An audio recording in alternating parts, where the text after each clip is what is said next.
Okay. I wait till everyone joins again.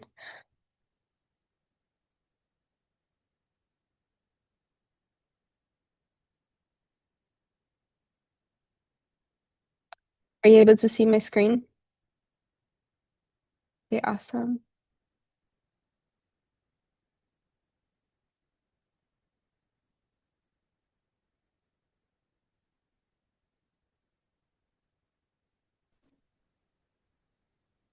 I have a question. Yes. Should we put in this new chat again, or should we Oh, just yes. Can you okay? put in the new chat just your first and last name so I could take attendance? Thank y'all for coming so early in the morning.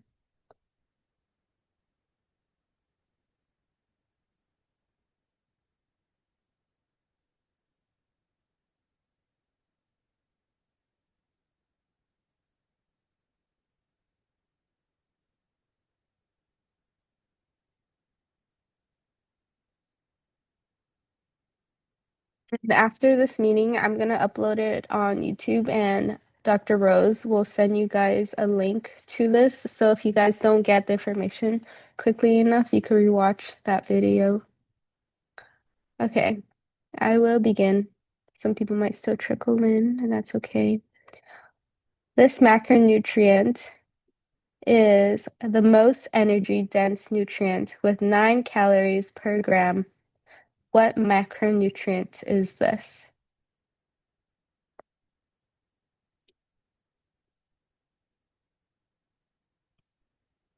Is it fats? It is fats. Do you guys remember how many calories per gram is proteins and carbohydrates? Four. Yep. And what about for alcohol?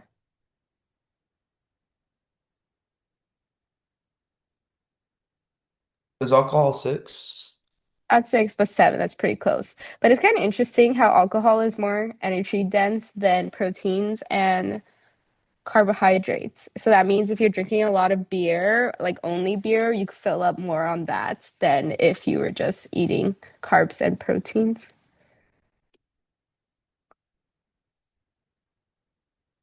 Yep, lipids. Okay. Proteins are key components of these three vital elements in the body: blood cells, enzymes, and what?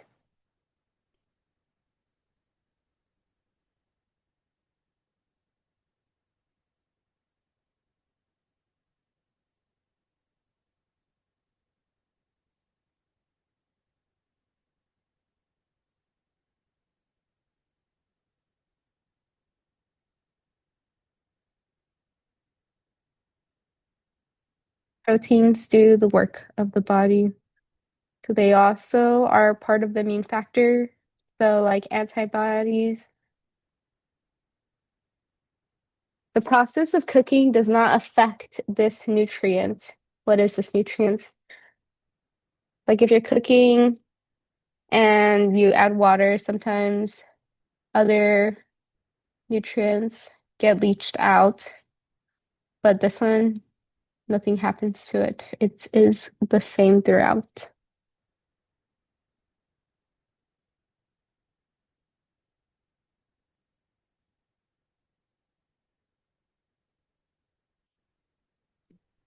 Is it protein? Not Like, proteins, it's minerals. For a lot of vitamins, they get leached out during cooking, like fat soluble vitamins. I think we're gonna go over this in the next review session, so remember this for next time.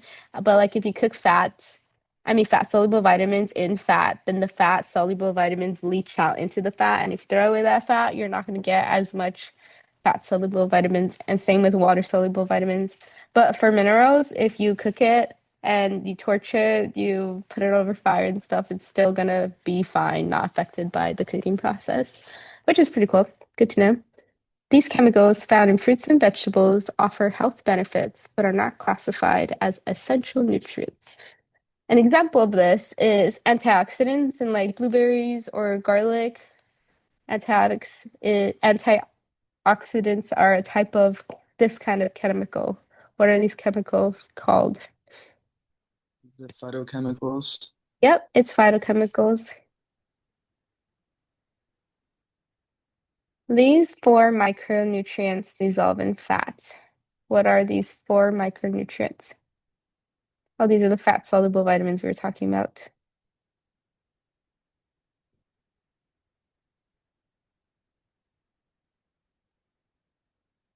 They're just a bunch of letters. So that's your hint.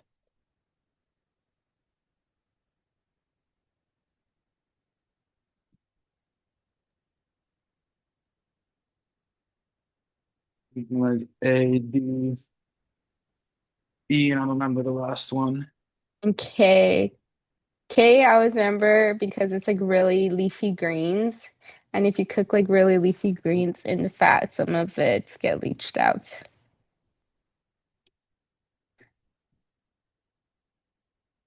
Okay, this section is on guidelines.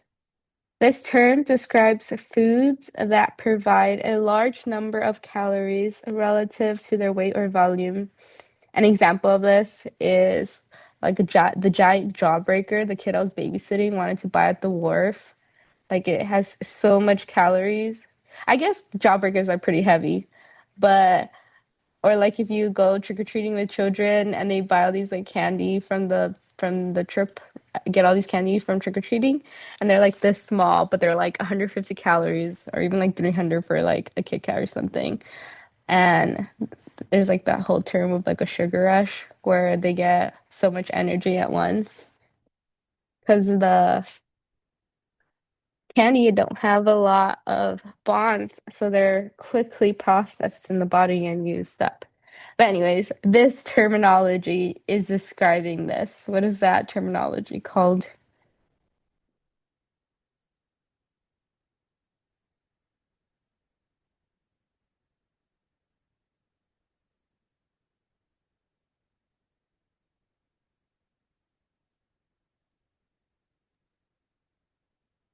This, Energy dense.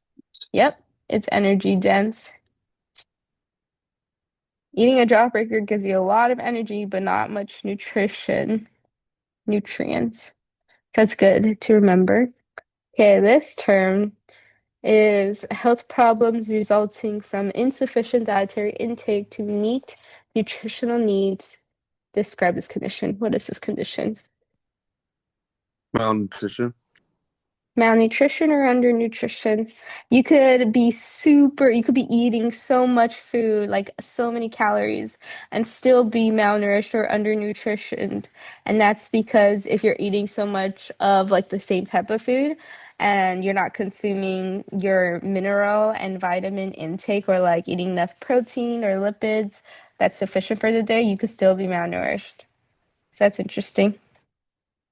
Okay, foods like fruits, vegetables, and whole grains are examples of this type of food, which is rich in nutrients but relatively low in calories. So this is the opposite of candy. It's the opposite of energy dense. It's like eating broccoli or like lettuce or cabbage. It's super high in like fiber. It has a lot of vitamins and minerals, but they're like really low in calories, which is pretty cool. So what is this word? The opposite of energy dense. Is it nutrient dense? Yep, it is nutrient dense. Okay, this term is observed to be adequate to meet the needs of an age/gender without seeing any problems or apparent deficiency.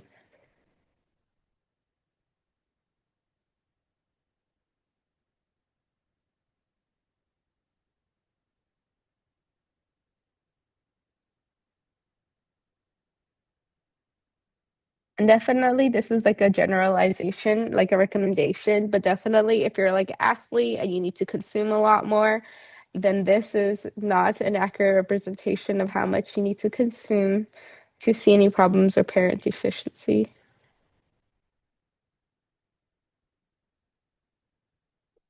This term has the word adequate. It's adequate intake, and it's a guideline for when people are assessing how much food to consume.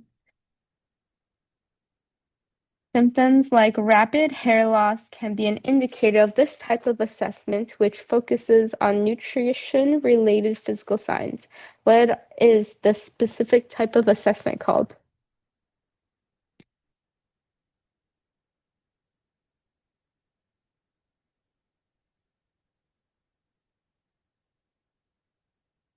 And before I took this class, I thought a nutrition assessment was just like looking at what you eat, but it's a lot more than that. And this assessment, the ABCDEs of nutrition assessment, gauges a lot more than just what you eat. And looking at hair loss and like symptoms, that's specifically the C part, the clinical assessment, the third step in nutrition assessment. Okay, this section is on food labeling. This label indicates that a food product is grown without pesticides, synthetic fertilizers, or genetically modified organism. This is a term you see at every grocery store. They are usually in like a green placard, and it's sort of a more expensive than the non-counterparts. Where's Organic? organic? Yep, organic. I learned that terminology came to be because a bunch of farmers went to Washington, D.C. to create a term that the day-to-day consumer can identify. So that was pretty cool. Okay, this act requires that food products containing protein from major allergens must be labeled to protect consumers. I feel like no one ever remembers the act, but they remember like the 12 major allergens. So if in the chat you could put like a few of the major allergens, I think as like a person in pre-med, that's a lot more important to know than what the act actually is. Especially if you have plan to like work with children or have children in the future. Because a lot of times parents starts introducing these major allergens to their infants at like 6 months. But what are these major allergens?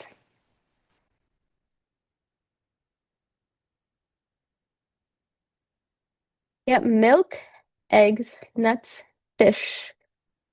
Those are really big ones.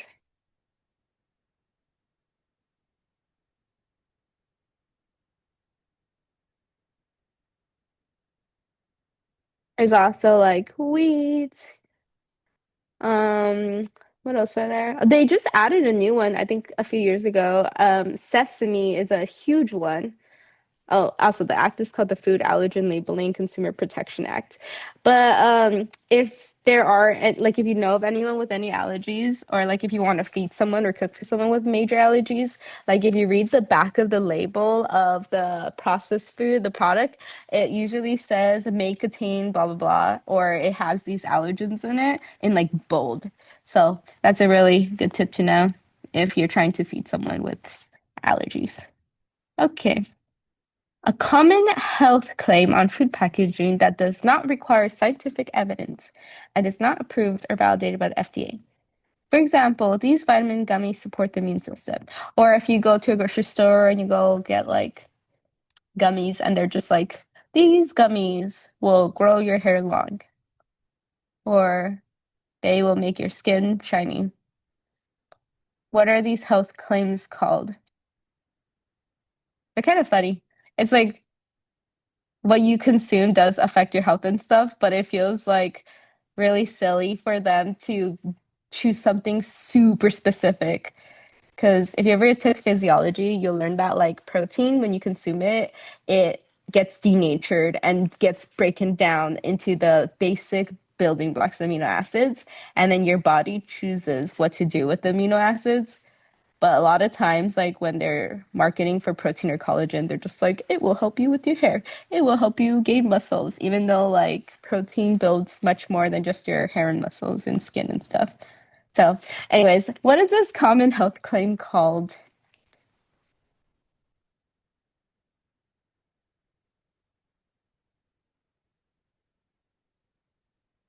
It is called a function or structure health claim.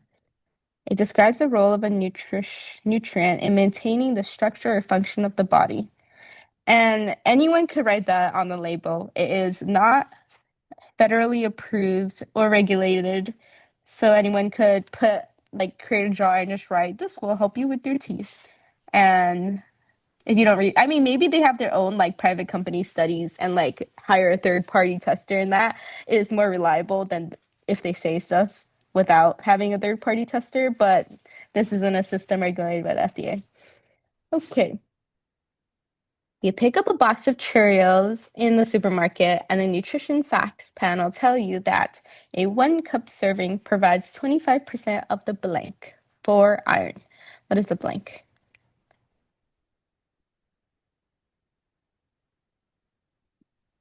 Daily value. Yep, the daily value.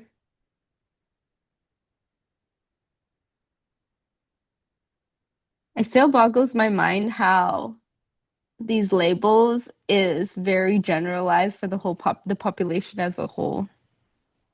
And it feels like I said, like if you're an athlete, you definitely need more to meet your daily value. Okay. A food label that means you're replacing nutrients lost in processing. My favorite example is when you look, if you bake a lot and you find all-purpose flours, they always say like bleached or this terminology or something else. And that's because they take out a lot of the parts of the all purpose flour when they are processing it. Like they take out the bran and they take out the germ, and the bran is like the roughage, which gives you a lot of good insoluble fibers, while the germ has all the lipids and oils and all the healthy fats that gets taken out because it goes more rancid if it sits on the shelf long. And when they take that out, both of those things, it becomes more homogeneous, more shelf stable, more pretty texture, lasts long. And because they take all that out, it loses a lot of nutrients. So when a lot of kids were eating cereal with all-purpose flour and all these things, and they were becoming malnourished because they're not meeting their specific vitamins and minerals that can be found in these, the government was all like, okay, we got to put them back in. So they did this process to return some of the nutrients back into wheat, into these wheat products. However, it's not a perfect 1-to-1 ratio. Is it enriched? Yeah, all that story just for this one word, enriched. But I did my thesis on all-purpose flour, so I was like talking about it. But yeah, and then the kids weren't malnourished anymore with those specific deficiencies and health problems. But yeah, they're still lacking other things. So if you can choose to not eat all-purpose flour. Okay, this section is on the digestive system. This is a starch digesting enzyme produced by salivary glands and the pancreas. And it's produced by the salivary glands because your body loves glucose. Like a lot of your body parts, organs prefer glucose, like your brain. So as soon as your mouth touches like a piece of bread or like something like that, then your body will start excreting this specific starch digesting enzyme to quickly start breaking it down so that as soon as it gets to your stomach and your small intestines, it can move along faster. What is this enzyme called? I always remember it because it's like a name, like it's a female name, and then it has the terminology for enzyme tagged on it. You guys know what this enzyme is called?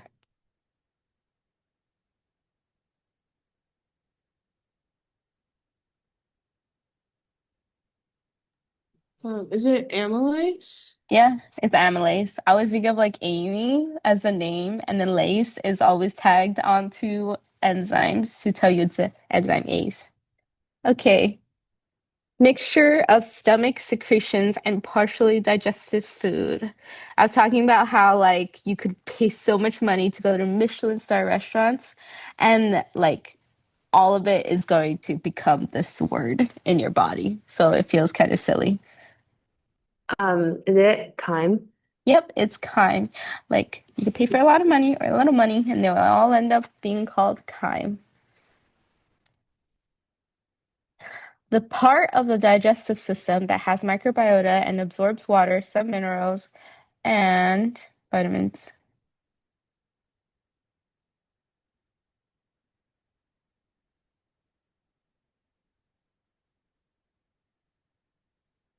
This is the part of your body that requires also a lot of insoluble and soluble fibers. Soluble fibers, like the insides of apples and peaches, like the watery bits, gets consumed by your microbiota and becomes even more diverse. So the more diverse fruits and vegetables you eat, the more diverse your microbiota is. And there's a lot of cool studies being done on that right now. There was a Netflix documentary that got released, like showing that people who get fecal transplants to reintroduce like microbiota into this part of their body, they get all of the healthy stuff from other people who eat really well. But if the people is eating really well and they also have like mental health problems or like acne, somehow it could also get transferred through the fecal transplant in the bacteria. So there's been studies being done about that. Also, like some of my friends, they like sell their poop for that reason. They help people replenish their microbiota, which can happen if you're like really sick. Um, anyway, so what's this part of the digestive system called? Is it the large intestine? Yep, it's the large intestine. It's such a cool body part. Okay. This type of nutrient that cannot be absorbed by the small intestine because it's too big. It travels through the hepatic portal to the liver, and then it enters the lacteals, travels through the lymphatic system to the bloodstream, and is stored in adipose tissue. What is this type of nutrient?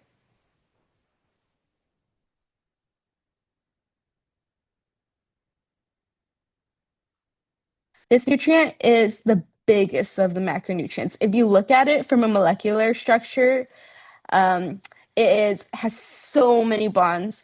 It is also the most um, energy dense. Like, I mean, it has so much, like, it gives you a lot of calories per gram. You talked about it in like the first slide, if you remember what it was. Lipids? Yep, it's lipids. If you guys are bored, you guys should look up a picture of a lipid because how gnarly and big they are made me remember, like, yeah, it can't go through the same pathways as carbohydrates or proteins. Yeah, it's huge. Okay. This organ in the digestive system manufactures insulin, glucagon, bicarbonate ion, lipase, trypsinogen, and amylase. What is this organ called? Is it the pancreas? Ding, ding, ding. It is the pancreas. We're going to talk more about the insulin and glucagon in the future review sessions, but they are really cool and I'm grateful for them. Okay, this section is on health problems of the GI tract. GI tract maladies. Okay, erosion of the lining in the esophagus, stomach, or upper small intestines. What is it called? If you see pictures of it, it kind of looks like a cold sore, but internally, but like probably bigger, maybe smaller, or maybe it varies per intensity of the health problem. What is a cold?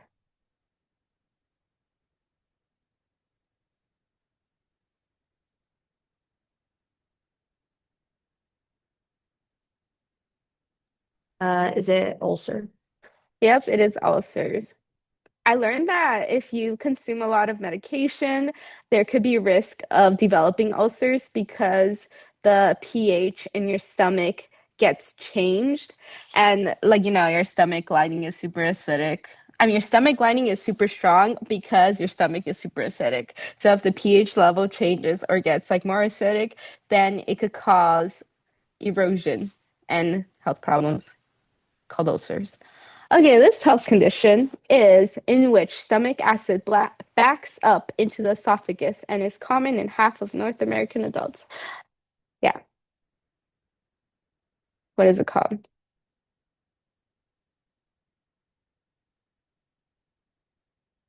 This is kind of crazy because I learned in my anatomy class that you can actually train your diaphragm to prevent this from happening.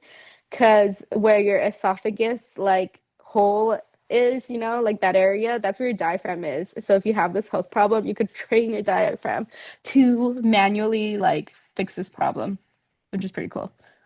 But Is it acid reflux or heartburn? ding, That ding, question. ding. Yeah, it is acid reflux or heartburn. So if you have this, talk to your doctor about how you can train your diaphragm because half of American adults. Okay.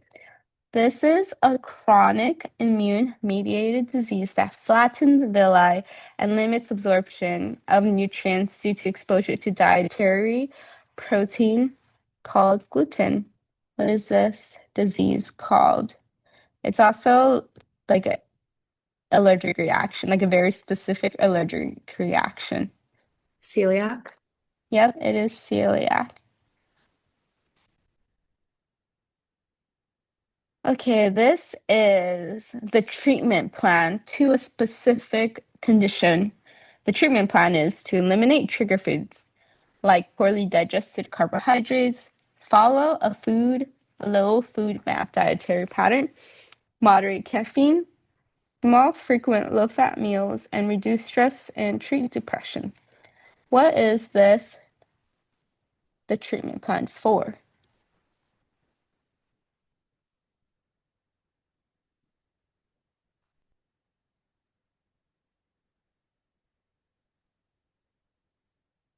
One of my friends has this problem, and she has a card that gives her access to any bathrooms. Like if she starts feeling symptoms of this, she could go into a restaurant, show them this card, and then she would get access to use the restroom. IBS. Yep, it's IBS. Okay. The last question of our review session. According to the hygiene hypothesis, a highly sanitized environment might contribute to a higher risk of developing these type of immune-related disorders. What is this?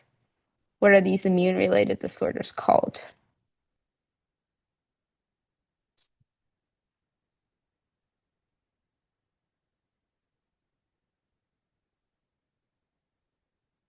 I always hear about like, oh, if you have pets growing up, you're less likely to develop these.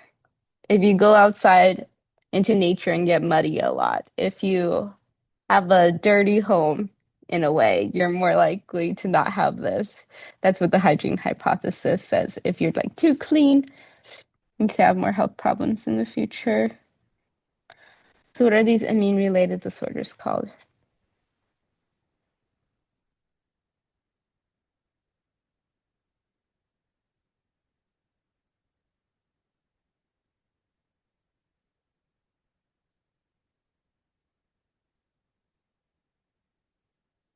And these are allergies and autoimmune diseases.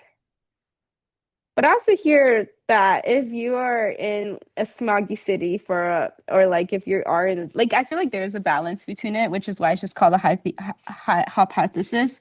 Like, if you're in a smoggy city, like I grew up in LA, like I always hear there's correlations of people developing asthma and allergies. So it's like, that's why it's only a hypothesis.